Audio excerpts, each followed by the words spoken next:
Ya, oke guys, balik lagi dengan Jaki dan hari ini tanggal 27 April 2023, sorry 2024 pukul 6:27 guys. Dan hari ini hari Sabtu, gua mau bikin video santai aja guys ya, kita curhat aja karena di minggu ini, terutama di minggu ini IHSG-nya itu tidak bersahabat dan kita lihat aja nih guys di sini.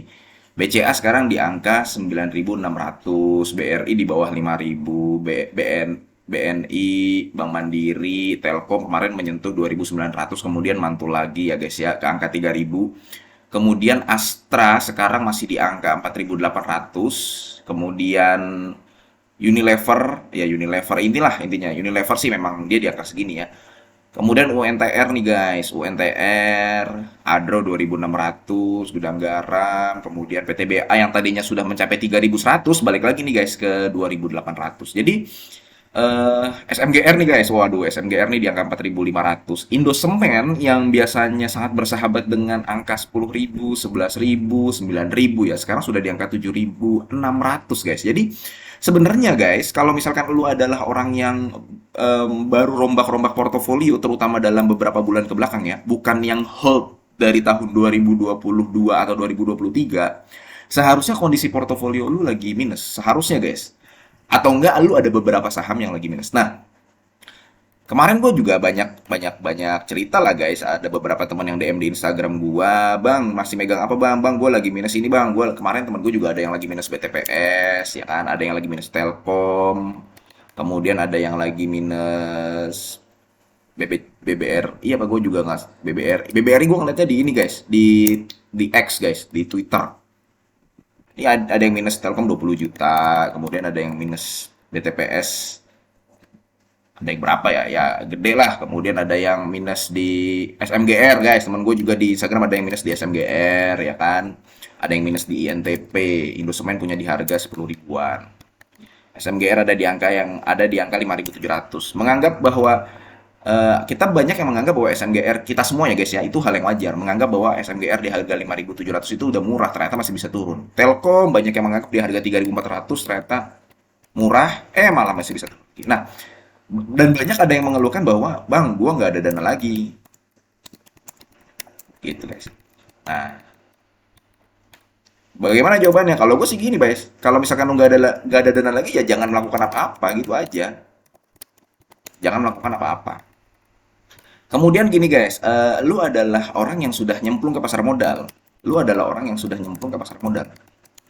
Lu sudah tahu pasar modal itu seperti apa. Ini buat lu yang pemula guys ya, dan buat lu yang memang sudah agak berpengalaman. Berpengalaman tuh gua katakan ya 2 tahun ke atas lah, 3 tahun lah. Yang masih 1 tahun, masih 6 bulan tuh biasanya masih panik-panikan dengan kondisi market oleng begini nih. Market oleng ini kan banyak macamnya karena ada suku bunga kenaikan The Fed ya kan. Suku bunga The Fed sini BI sendiri naik kan kemarin. BI naik, kemudian ada konflik geopolitik ya dan sebagainya ya. Nah, gini guys. Lu pasti biasanya panik yang masih newbie di antara 6 bulan sampai ya 2 tahun lah. Biasanya masih panik-panikan. Nah, lu yang sudah nyemplung ke pasar modal itu kayak naik sepeda guys, kayak lagi naik sepeda. Lu tuh udah tahu ilmunya. Lu jangan, gue kemarin agak agak kocak sih guys. Ada yang menganggap bahwa gue kapok main saham karena minus.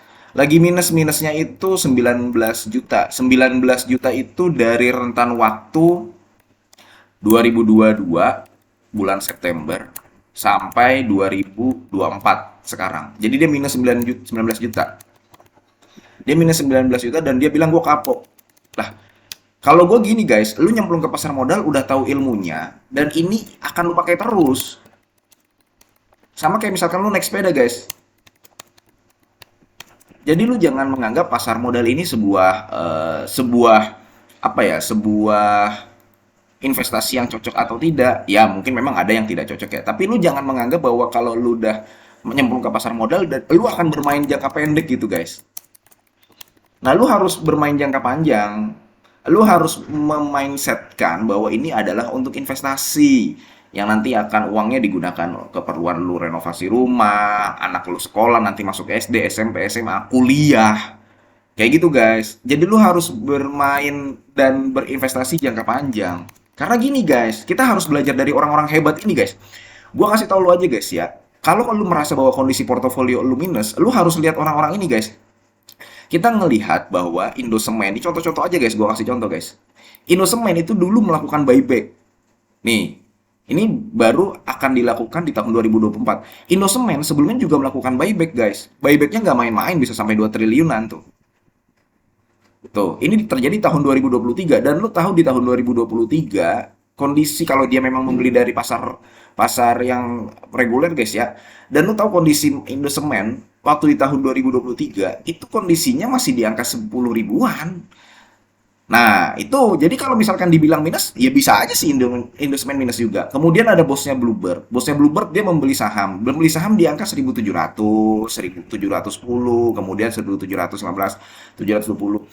Ya bisa dikatakan dia minus juga guys. Kemudian juga gue kemarin gue sempat buka-buka sosmed sih guys ya. Ada yang mengatakan bahwa bandar asing itu CL Telkom dan dia CL sekitar 200 miliar.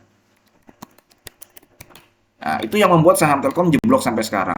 Tapi kita tahu nggak guys, ada loh perusahaan, ada mantan bos BI, ya mantan bos BI ini, yang dia membeli saham Telkom, sorry, ex bos bursa, ngaku membeli saham Telkom, masuk di harga segini. Ini berita 2 April 2024. Dia masuk di harga 3.600 guys, 3.400 tuh. 3.900, 4.000. Dia masuk. Sekarang lu tahu nggak Telkom harganya berapa? Dia di harga 3.000 guys tuh. Jadi kalau bisa dikatakan kalau misalkan dia cuma punya average segini ya, itu bisa dikatakan dia minus. Nah, ada juga yang BJBR tuh. Dia beli tambah kepemilikan. Dia lagi BJBR lagi begini dia mau tambah kepemilikan. Nah, intinya apa guys? Kita harus belajar dari orang-orang hebat ini. Apakah mereka CL semua? Enggak juga guys, belum tentu guys.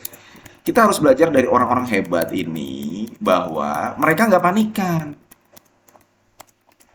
Walaupun kondisinya loss mungkin, floating loss.